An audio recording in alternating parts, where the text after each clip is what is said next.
Salutare, dragi gospodini și gospodine! Bine ați revenit la rețetele Mihaelei! Astăzi vă prezint o nouă rețetă a familiei mele, din miniseria Rețete de stat acasă, lansată de Coana Chiva și Covalac de țară, plus un super concurs. Între 28 aprilie și 8 iunie 2020, dacă vă înscrieți rețeta de familie pe site-ul rețetedestatacasă.ro, puteți câștiga unul din cele 60 de vouchere în valoare de 200 de RON și cartea de bucate a familiei în format digital. Mecanismul de participare este explicat detaliat pe site și puteți vizita și rețetele deja participante. Înscrieți-vă la concurs, dragilor, sunt convinsă că aveți rețete câștigătoare. Sper să luați toate voucherele. Eu v-am pregătit astăzi rețeta bunicii mele, doar puțin adaptată de către mine. Pui cu ciuperci și usturoi într-un sos cremos de smântână.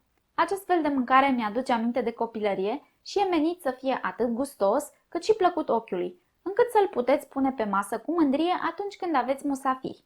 Să vedem de ce ingrediente avem nevoie. Aproximativ 6 bucăți de carne de pui, 2 linguri de ulei, o lingură cu vârf de făină, adică 30 de grame, 60 de grame de unt gras Covalac de țară, 400 de ml de lapte gras Covalac de țară, 200 de grame de smântână Covalac de țară cu 20% grăsime, dacă se poate la temperatura camerei, un gălbenuș, 250 de grame de ciuperci șampinioni micuțe, 3 căței mari de usturoi, sare, piper proaspăt râșnit, poate fi piper negru sau un amestec de mai multe tipuri de piper, opțional cimbru proaspăt și încă o lingură, 2 de făină. Ca să dăm un gust bun acestui preparat, dar și ca să obținem un aspect îmbietor, vom rumeni carnea. Dacă avem pulpe inferioare, este bine să facem o incizie în partea mai groasă, pe lângă os, ca să pătrundă lesne căldura și să fie bine gătite. Bucățile de pui care au piele capătă o crustă apetisantă. Dacă lucrăm cu părți fără piele, cum ar fi pieptul de pui, spre exemplu, vor rămâne mai albicioase. Un mic truc pentru a le face și pe ele mai rumene este să le dăm prin puțină făină. Stratul de făină nu trebuie să fie abundent ca la șnițel, ci dimpotrivă, fin și discret. Prin urmare, trebuie să scuturăm bine bucățile de piept de pui. Dar acesta nu este un pas obligatoriu. Punem pe foc o tigaie cu diametrul de 25 de cm.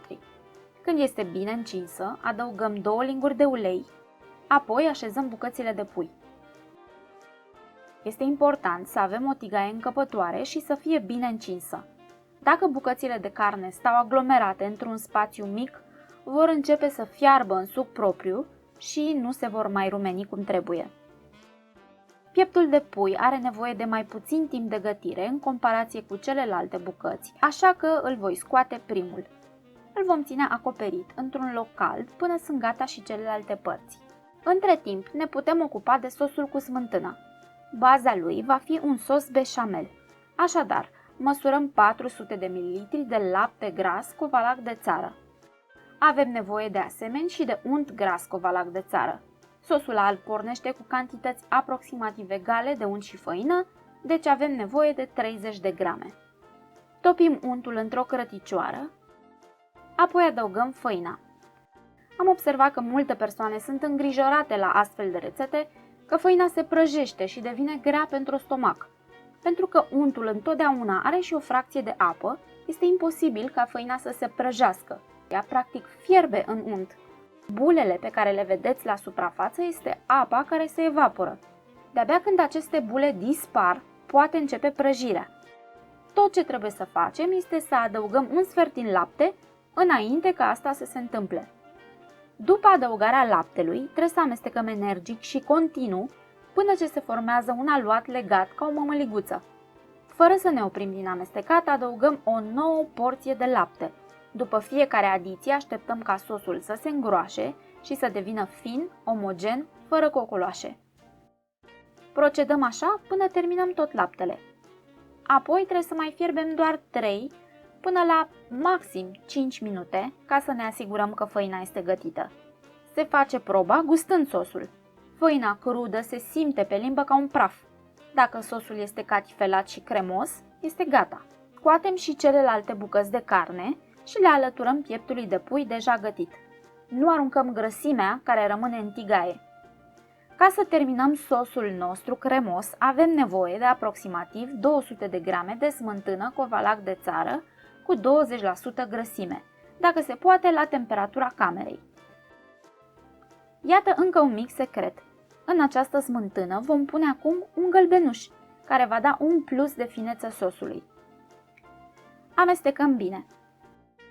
În smântâna cu gălbenuș adăugăm câte o lingură din sosul beșamel care este încă fierbinte și apoi rapid amestecăm cutelul.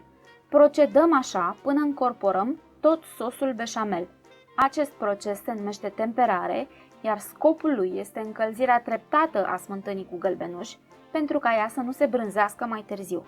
După ce am terminat, adăugăm sare după gust. Se mai poate adăuga nucșoară proaspăt rasă dacă dorim, iar piper vom pune la sfârșit. Dacă din oarecare motiv ați obținut un sos prea gros sau pur și simplu îl preferați mai subțire, adăugați lapte gras covalac de țară până obțineți consistența dorită. E timpul să feliem ciupercile. Întotdeauna trebuie să alegem ciuperci cât mai albe și ferme, ceea ce ne indică că sunt proaspete. De asemenea, pentru această rețetă, ciupercile e bine să fie mai mici. De ce? Pentru că lamelele sunt de un gri deschis către roz. Cele mari au lamele maro închis, ceea ce va colora sosul și îi va da un aspect neplăcut. Pentru această rețetă vom sota ciupercile, ceea ce înseamnă că este contraindicat să le spălăm înainte. Le ștergem cu un prosopel sau folosim o perie mică ca să îndepărtăm eventualele urme de pământ.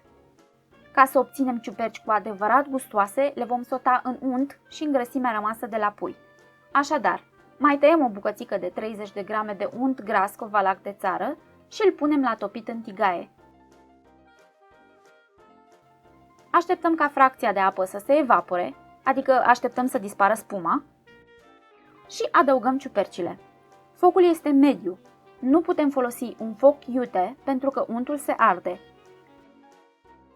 Le vom sota în unt până ce devin rumene pe ambele părți. Apoi dăm focul mic și adăugăm cei 3 căței de usturoi dați prin presă. Mai lăsăm câteva secunde până își eliberează aroma. Dacă doriți, puteți păstra câteva bucățele de ciuperci pentru decor. Turnăm sosul.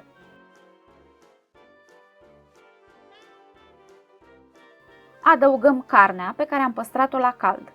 Fierbem la foc foarte mic timp de 3 minute ca să gătim și gălbenușul de ou și să împrietenim toate gusturile și aromele. Adăugăm ciupercile păstrate pentru decor, piperul proaspăt râșnit